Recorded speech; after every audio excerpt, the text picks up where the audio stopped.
Shalom saudara-saudara yang Tuhan Yesus kasihi. Puji Tuhan, bertemu kembali di dalam khotbah online GPC Anugerah Bermazmur 9 Agustus 2020. Sebelum kita belajar firman Tuhan lebih lanjut, mari kita berdoa lebih dulu untuk meminta hikmat dan pertolongan Tuhan sehingga kita bisa mengerti lebih dalam makna dan pengertiannya. Puji Tuhan. Bapa yang penuh kasih, anugerah-Mu besar bagi kami. Kami percaya bahwa pada hari ini Tuhan memberikan kepada kami kuasa dan hikmat untuk mengerti dan memahami isi daripada firman-Mu. Itu sebabnya Tuhan berikan kepada kami konsentrasi yang baik untuk benar-benar belajar firman-Mu. Kuduskan kami, sucikan kami, dan layakkan kami untuk kami boleh benar-benar Tuhan menerima pengertian ini dari Tuhan. Dan urapi tempat ini, urapi yang menyampaikan, urapi juga yang akan mendengarkan, sehingga boleh tersambung dan sungguh-sungguh kami semua boleh diberkati oleh Tuhan. Terpujilah nama-Mu Bapa, demi nama Yesus kami berdoa dan mengucap syukur. Haleluya, amin. Saudara-saudara, puji Tuhan, saya percaya bahwa kita semua berada di dalam keadaan baik, sehat, semuanya lancar, ada di dalam pertolongan Tuhan. Jika ada yang saat ini sedang menghadapi pergumulan dan persoalan, percayalah Tuhan akan memberikan pertolongan dan jalan keluar, sehingga kita semua boleh memuji dan memuliakan Tuhan di dalam segala keadaan. Haleluya. Hari ini saya akan sampaikan tema firman Tuhan, yakni orang-orang percaya mengalahkan setan. Kemarin kita sudah belajar dan ini bagian yang selanjutnya. Saudara-saudara, di bagian pertama kita telah membahas tentang posisi dan lokasi di mana kita tinggal dan ditempatkan oleh Tuhan. Yang tentu saja bukan di Taman Eden yang full service, ataupun di bumi ataupun di surga yang belum bisa kita tinggali untuk saat ini. Melainkan kita ditempatkan di bumi yang sudah dikutuk oleh Tuhan, sehingga segala sesuatunya menjadi kacau adanya. Dan semua itu disebabkan karena dosa. Dosa telah merusak segala sesuatu yang baik yang telah diciptakan Tuhan untuk kita. Sebagaimana hukuman terhadap dosa itu sebetulnya juga bertingkat. Dosa itu pun juga bertingkat sebenarnya. Dan kita akan belajar tentang hal ini sebentar lagi. Saudara-saudara, saat Hawa mendengar suara iblis melalui ular yang merupakan binatang yang paling cerdik di darat pada saat Tuhan ciptakan, yang ini artinya juga menunjukkan bahwa Tuhan memberikan akses atau pintu masuk untuk iblis bisa berkomunikasi dengan manusia melalui ular. Nah, pada akhirnya ketika manusia sudah jatuh dalam dosa, mereka diusir dari Taman Eden karena membangkang dan tidak taat kepada perintah kudus dari Tuhan. Nah, hari ini kita akan melihat bahwa hukuman kepada ular, Hawa, dan manusia ternyata berbeda-beda. Di dalam Kejadian pasal 3 ayat 14 sampai 19 ditunjukkan tentang hukuman kepada mereka satu persatu. Yang pertama kepada ular. Karena ular menjadi alat iblis melakukan kehendak iblis, Tuhan berkata kepadanya, "Terkutuklah engkau di antara segala ternak." Langsung dikutuk di antara segala ternak.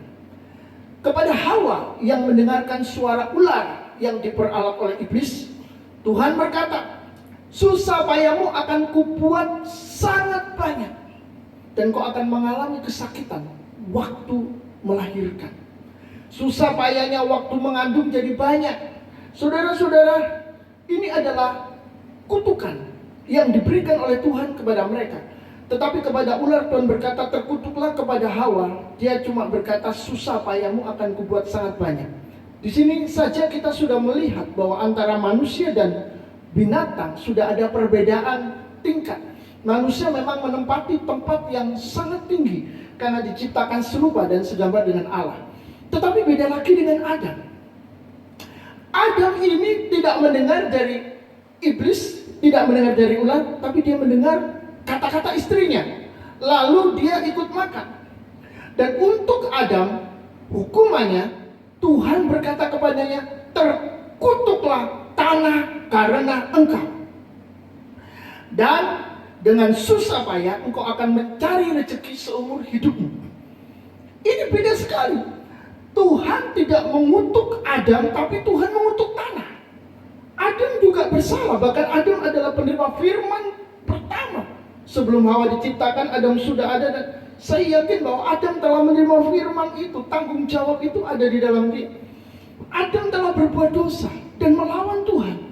Tetapi Tuhan mengutuk tanah dan bukan mengutuk Adam.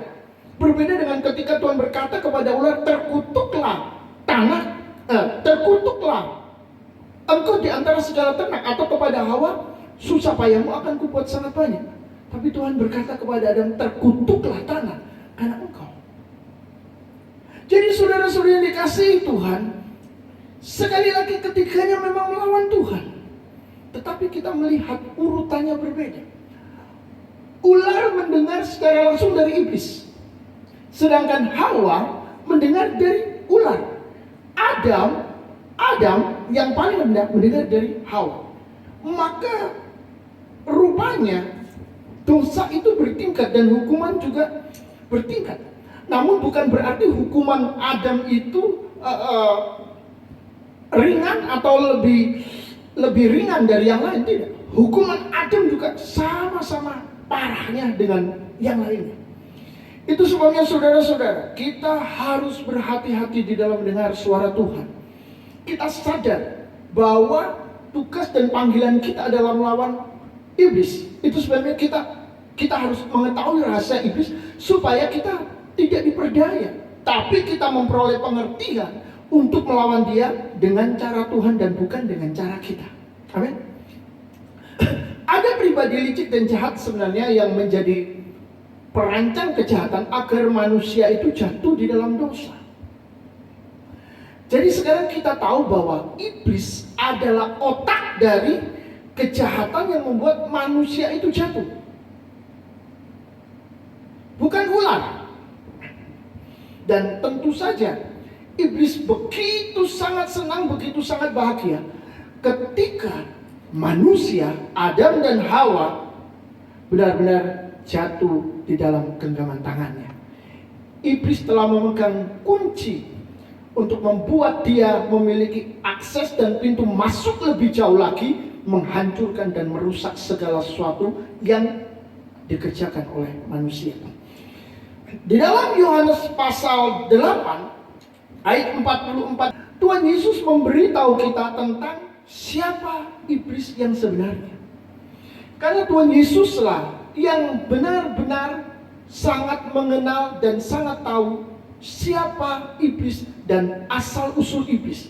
Karena Yesus itu adalah anak Allah. Yesus tinggal di sorga, seperti dia katakan, aku dari sorga, kamu dari bumi, aku dari atas, kamu dari bawah, dan kamu akan mati dalam dosa-dosamu.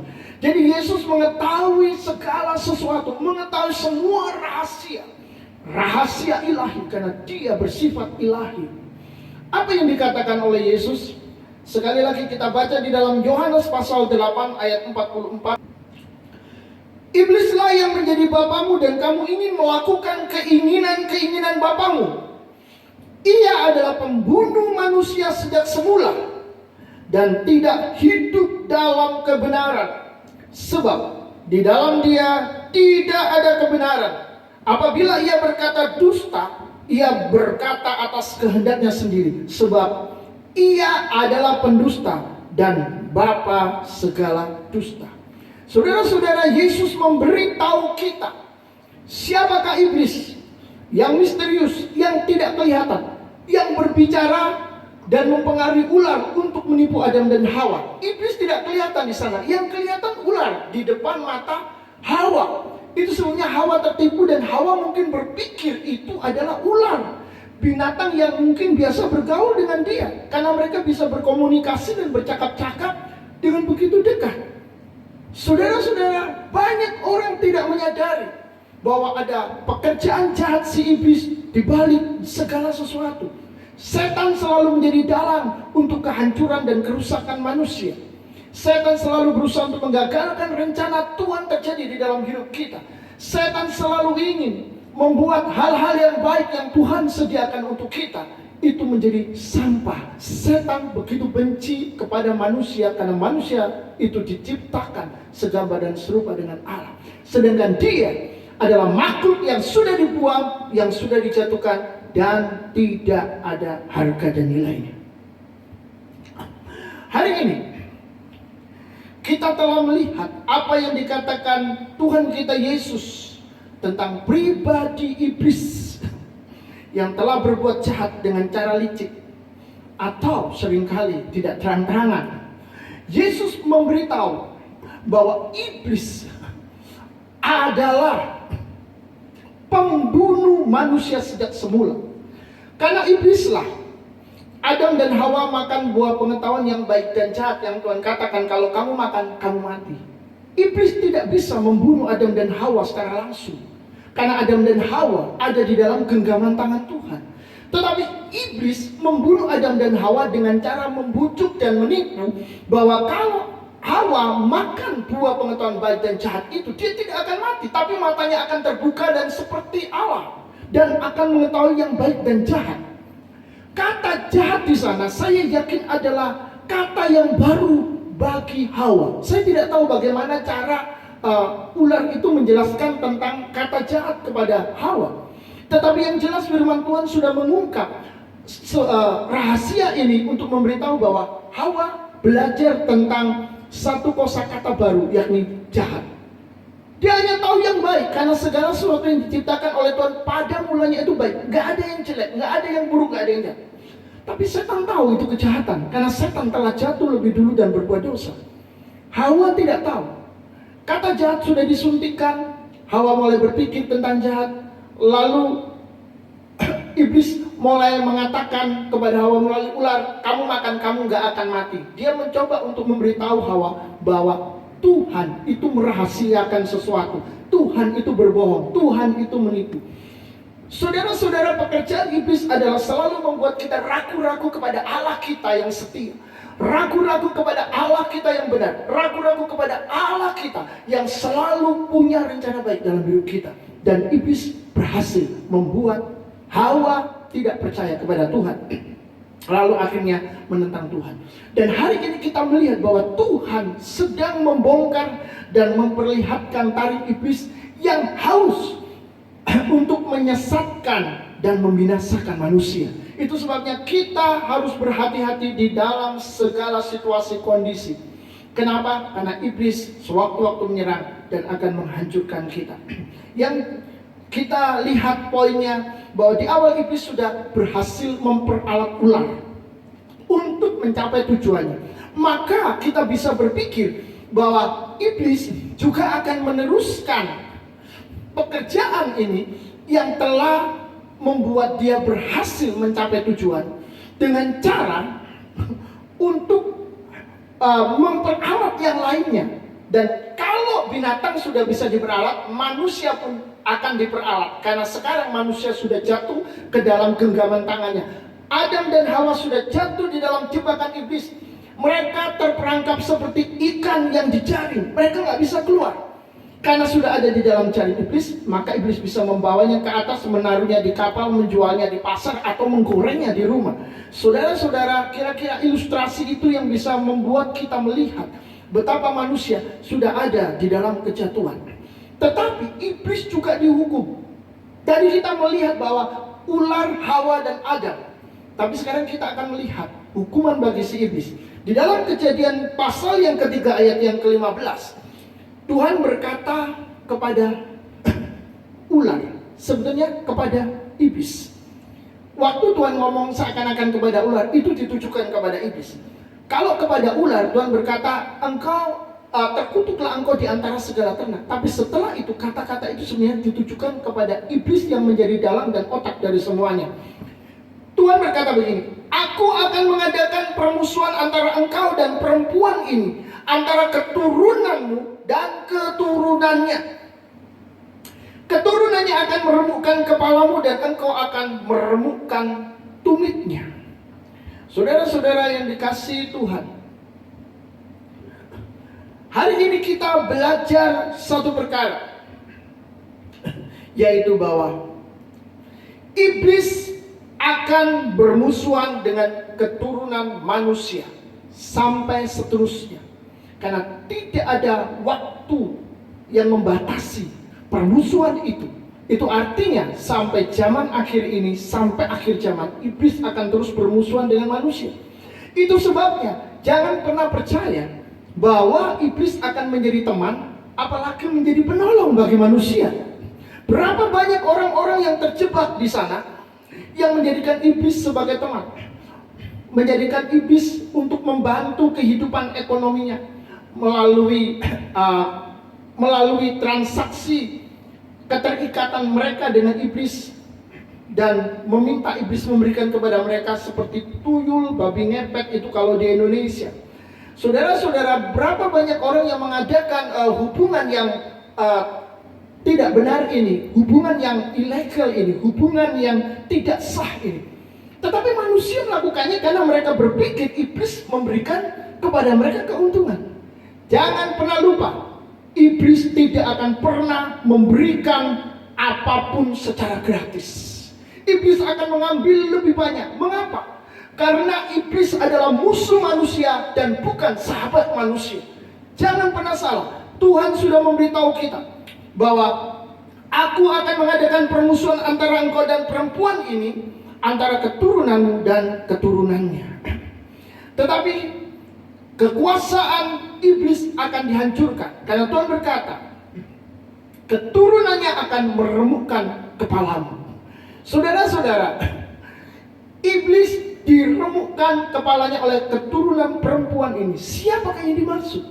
Yang dimaksud adalah Yesus Kristus, Allah yang menjadi manusia, yang menjadi keturunan perempuan ini, yang lahir melalui Maria. Dan akhirnya ketika Yesus disalib, saat itulah sebenarnya Yesus meremukkan kepala ular. Apa maksudnya? Kepala adalah tempat di mana ide, pengertian, rencana yang hebat, yang dahsyat, yang luar biasa, semua itu ada di dalam kepala, di dalam pikiran, di dalam otak. Saudara-saudara, semua taktik iblis, rencana iblis, tipu muslihat iblis dihancurkan oleh Yesus di atas kayu salib. Kuasanya dihancurkan oleh Yesus. Dia saat ini posisinya sudah berubah dari kepala menjadi ekor. Kepalanya diremukkan, ekornya masih bisa menyeret sepertiga bintang-bintang. Di dalam Alkitab dikatakan bahwa para malaikat yang tidak setia dan tidak taat dibawa oleh iblis. Dan saudara-saudara yang dikasihi Tuhan, itu menunjukkan bahwa iblis sebenarnya sudah dikalahkan oleh Kristus di atas kayu salib. Melalui apa? Melalui kebenaran Yesus dan firman-Nya. Tetapi Tuhan juga mengatakan, dan engkau akan meremukkan tumitnya. Saudara-saudara, iblis memang telah diremukkan kepalanya dan dia sudah kalah secara total. Tetapi dia masih diberikan Tuhan peluang untuk meremukkan tumit keturunan perempuan ini. Maka kita melihat bahwa Yesus mati di kayu salib seakan-akan tidak berdaya. Saudara tahu apa itu tumit? Tumit adalah tulang yang sangat keras di bawah kaki. Dan tulang ini berguna untuk menyangga supaya kita bisa tetap berdiri dan tidak jatuh. Saudara bisa bayangkan, kalau tulang tumit ini dihancurkan, diremukkan, maka orang akan jatuh dengan sendirinya. Karena walaupun badannya kuat, kakinya sudah tidak mampu lagi menopang dia. Maka saudara-saudara, begitulah keadaan Yesus di atas kayu salib. Seakan-akan dia dijatuhkan, dia diruntuhkan. Tapi jangan lupa, Yesus bangkit pada hari ketiga, dan itu menunjukkan kemenangannya secara total, kemenangannya secara telak kepada iblis. Dan iblis tidak punya lagi kekuatan untuk melawan Kristus. Sejak saat itu, apa yang telah dilakukan Yesus membuat iblis kehilangan kekuatannya. membuat iblis kehilangan kuasanya. Orang-orang yang percaya kepada Yesus akan mampu menggunakan kuasa Yesus yang telah meremukkan kepala. Kenapa? Karena orang-orang yang percaya kepada Yesus mengetahui rahasia bagaimana mengalahkan dan menghancurkan setan. Di dalam Wahyu pasal 12 ayat yang ke-17, firman Tuhan berkata, maka marahlah naga itu kepada perempuan itu, lalu pergi memerangi keturunannya yang lain, yang menurut hukum-hukum Allah dan memiliki kesaksian Yesus. Saudara-saudara, di dalam kitab Wahyu, kitab terakhir Alkitab, menuliskan kembali tentang keturunan perempuan. Di sini dikatakan bahwa marahlah naga itu kepada perempuan itu, lalu memerangi keturunannya yang lain. Bukan keturunan yang diremukkan tumitnya tadi, tapi keturunannya yang lain ini bicara tentang apa? Bicara tentang orang-orang yang percaya Yesus. Itu berarti antara keturunan manusia dengan iblis akan terjadi permusuhan yang terus menerus sampai dunia ini diakhiri oleh Tuhan. Iblis tidak akan pernah berhenti untuk memerangi orang-orang percaya yang telah ditebus oleh darah Yesus. Iblis akan terus menyerang saudara dimanapun saudara berada. Itu sebabnya ketika saudara merasa segala sesuatu sedang berjalan dengan baik dan lancar, berdoa dan berjaga-jagalah, karena iblis mengintip dan mencari waktu yang baik untuk menghancurkan saudara dan saya. Saudara-saudara, kita perlu tahu satu hal, bahwa perwujudan atau manifestasi serangan iblis bisa melalui banyak cara. Jadi bukan dengan satu cara, tetapi dengan banyak cara. Peperangan yang dahsyat yang terjadi antara iblis dan manusia, kita bisa melihat manifestasinya. Roh-roh jahat ini benar-benar bisa menghancurkan manusia dengan cara yang gaib ataupun dengan cara yang nyata. Mari kita belajar melihat dari kasus Ayub. Saat itu memang Ayub adalah orang saleh, orang kudus yang diuji oleh Tuhan. Dan Tuhan rupanya sedang membuka pintu di mana iblis boleh menyerang dan melawan, menghancurkan Ayub. Di dalam Ayub pasal 1 ayat 15, kita menemukan bahwa iblis mengirim orang-orang Sheba membunuh penjaga-penjaga ternak Ayub. Di dalam Ayub 1 ayat 16, setan mengirim api dari langit membakar kambing domba dan para penjaganya. Saudara, iblis berkuasa atas alam. Tuhan Yesus sendiri mengatakan bahwa iblis adalah penguasa atas dunia ini. Tapi penguasa atas segala sesuatu adalah Tuhan sendiri. Sehingga iblis boleh bersombong sedikit waktu, tapi dia tidak akan pernah bisa meninggikan diri untuk selama-lamanya. Karena Tuhan akan menjatuhkannya lebih dalam lagi. Di dalam ayat yang ke-17, Ayub pasal 1 ayat 17, firman Tuhan berkata bahwa iblis mengirim orang-orang Kalsdim merampas unta-unta dan menebas para penjaga. Jadi saudara, kita melihat iblis ini bisa mengirim orang-orang jahat untuk menyakiti orang-orang kudus. Kalau itu ada di dalam izin Tuhan, karena Tuhan mau menguji umatnya untuk tetap setia, taat dan mengasihi dia, maka itu bisa terjadi. Atau kalau itu merupakan hukuman karena ketidaktaatan orang-orang benar, maka itu pun juga bisa terjadi. Itu sebabnya saudara-saudara, kita bisa melihat bahwa ada orang-orang tertentu yang benar-benar terjebak dengan keadaan ini. Di mana-mana dia mengalami kejahatan dari orang lain. Tentu sangat mengenaskan, sangat menyedihkan. Kalau itu berupa hukuman, orang itu harus bertobat supaya ada perlindungan Tuhan. Tapi kalau dia memang sedang diuji oleh Tuhan, maka saya percaya Tuhan tahu yang terbaik untuk dia. Dan dia harus berkata, masalah-masalah, pencobaan-pencobaan yang terjadi, ini adalah pencobaan yang biasa. Dan Tuhan akan berikan jalan keluar. Bukan cuma itu saja. Kita melihat bahwa itu bukan cuma terjadi kepada kita, tapi itu terjadi kepada banyak orang. Iblis mengirim orang-orang jahat, mengirim perampok, mengirim begal, mengirim apalah namanya kepada orang-orang tertentu, menyerang mereka di jalan-jalan. Ada yang diserang di bandara, kalau tidak salah di bandara Hong Kong. Seorang yang lagi berjalan, tiba-tiba ada dua perampok merampok dengan membawa senjata tajam. Tidak ada yang membantu, dan perampok itu lari begitu saja, barang-barangnya diambil, dan polisi mencari kedua penjahat tersebut. Saudara-saudara, kejadian kejahatan itu bisa di mana saja.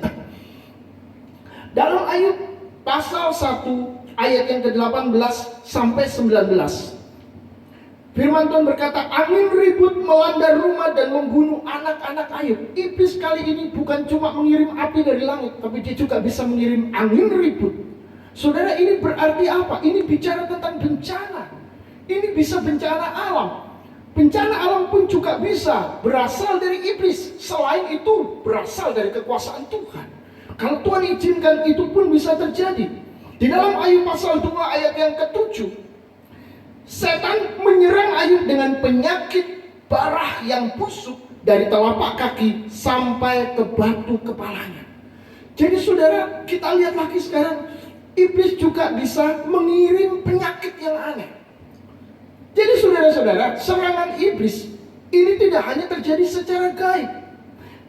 Setan juga bisa menyerang dengan cara merasuki seseorang. Di dalam Lukas 13 ayat 11 dikatakan bahwa ada seorang perempuan 18 tahun dirasuk roh jahat sampai bungkuk punggungnya. Itu menunjukkan dia tertekan dan bungkuk punggungnya. Dia sakit karena setan. Di dalam Lukas 8 ayat 29 ada manusia yang dirasuk oleh setan dan diseret-seret oleh setan. Dalam Markus 8 ayat 33, iblis menyerang dalam bentuk yang lain, yakni menyerang pikiran manusia. Iblis memberi pikiran yang sama dengan pikiran manusia, tetapi itu sesat. Setan menyesatkan manusia. Hati-hati dengan pikiran yang tampak benar, tapi bukan berasal dari Allah. Yang alasannya hanya karena sesuai dengan pandangan kita. Saudara-saudara, kita butuh firman Allah dan pikiran Kristus. Ketika Petrus berpikir bahwa Yesus tidak akan mungkin menderita karena dia adalah Mesias, karena dia adalah seorang yang kudus dari Allah, Yesus berkata, "Inyalah iblis, kamu memikirkan apa yang dipikirkan manusia dan bukan yang dipikirkan Allah." Itu berarti kita seringkali tertipu, kita merasa kita benar, kita merasa, oh, tidak mungkin terjadi ini dan tidak mungkin terjadi itu. Tetapi Tuhan berkata, hal itu diizinkan terjadi. Penderitaan Tuhan bisa izinkan terjadi di dalam kita kalau itu kehendak Tuhan. Di dalam Wahyu pasal 13 ayat 5 sampai ke 6 dikatakan, dan kepada binatang itu diberikan mulut penuh kesombongan dan hujat. Kepadanya juga diberikan kuasa untuk melakukannya 42 bulan lamanya. Lalu ia membuka mulutnya untuk menghujat Allah, menghujat namanya dan kemah kediamannya dan semua mereka yang diam di surga. Dan ia diperkenankan untuk, perhatikan, berperang melawan orang-orang kudus dan untuk mengalahkan mereka. Dan kepadanya diberikan kuasa atas setiap suku dan umat dan bahasa dan bangsa. Saudara-saudara, kita diingatkan sebuah peperangan melawan iblis dan bukan melawan manusia itu sangat berat. Karena tertulis di sana bahwa orang-orang kudus pun ada yang diperkenankan untuk dikalahkan oleh iblis seperti Ayub. Maka hari ini saudara bisa mengetahui, bisa merasakan atmosfernya. Jangan berpikir karena kita sudah di dalam Yesus, itu berarti kita akan selalu menang. Ya, kita memang selalu menang, tetapi kita jangan lupa, di dalam kemenangan itu ada hal-hal yang harus kita ketahui. Yesus menang dan dia adalah pemenang. Tetapi Yesus juga mati di atas kayu salib. Orang-orang kudus, murid-murid Yesus adalah menang. Mereka memberitakan Injil kemana-mana, tetapi mereka mati dibunuh. Saudara-saudara, iblis mengalahkan orang-orang kudus itu dengan kematian. Tetapi yang jelas mereka tetap menang, karena mereka bersama Allah. Mereka tinggal di surga. Mereka memberitakan keselamatan kepada bangsa-bangsa. Oleh sebab itu saudara-saudara, jika kita berada dalam kondisi seakan-akan dikalahkan oleh setan, tetaplah bangkit seperti Yesus yang bangkit pada hari ketiga. Oleh sebab itu sekali lagi, berdoa dan berjaga-jagalah, karena kita tidak melawan manusia, tetapi kita melawan iblis. Dan yang lebih besar dari itu, kita sedang menghadapi pemerintahan iblis, kerajaan iblis yang terstruktur, memiliki hierarki pemerintahan yang begitu rapi. Dia telah hidup ribuan tahun dan mengetahui kelemahan-kelemahan manusia sampai yang terkecil. Mereka punya universitas di mana mereka belajar mengetahui segala sesuatu. Ya, universitas adalah semacam kata-kata ilustrasi saja untuk membuat kita mengerti bahwa iblis pun belajar. Dan iblis gampang sekali mengalahkan manusia. Itu sebabnya lawanlah dia dengan firman, supaya saudara tidak kalah. Maka saudara-saudara, kita harus mengingat apa yang dikatakan firman Tuhan di dalam Efesus pasal 6 ayat yang ke-11. Kenakan seluruh perlengkapan senjata Allah, supaya kamu dapat bertahan melawan tipu muslihat iblis atau taktik licik iblis. Berarti kita harus selalu mengenakan seluruh perlengkapan senjata. Kalau tidak, kita akan kalah berperang melawan setan.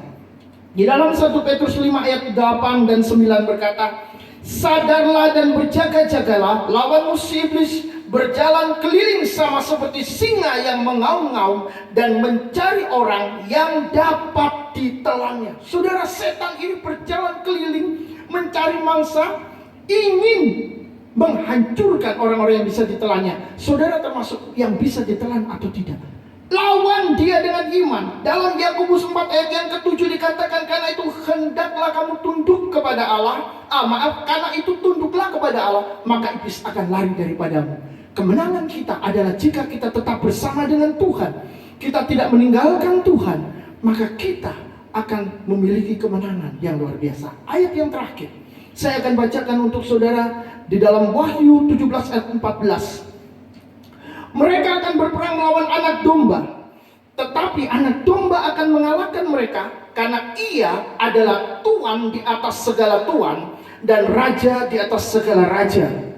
Mereka bersama-sama dengan dia atau Yesus juga akan menang, yaitu mereka yang terpanggil, yang telah dipilih, dan yang setia. Saudara-saudara, peperangan dengan iblis bukan cuma peristiwa gaib, meliputi kerasukan, perdukunan, santet, guna-guna, ataupun kepercayaan terhadap tahayul, ritual-ritual penyembahan yang bukan tertuju kepada Yesus sebagai Raja di atas segala raja saja. Tetapi saudara-saudara, peperangan iblis meliputi semua bentuk dunia kejahatan alam yang harus diperangi kuasanya. Pekerjaan iblis tersembunyi dan rapi, tapi menghasilkan kesesatan, kecelakaan, dan kebinasaan. Yang kita butuhkan ada 3 hal, yakni hikmat Tuhan, kepekaan mendengar suaranya, dan kuasa untuk mengalahkan iblis. Saudara harus memiliki ini untuk mengalahkan iblis yang saat ini sedang bersiap-siap memerangi saudara. Tuhan akan menolong, memberikan hikmat, dan memberikan kemenangan. Tuhan memberkati.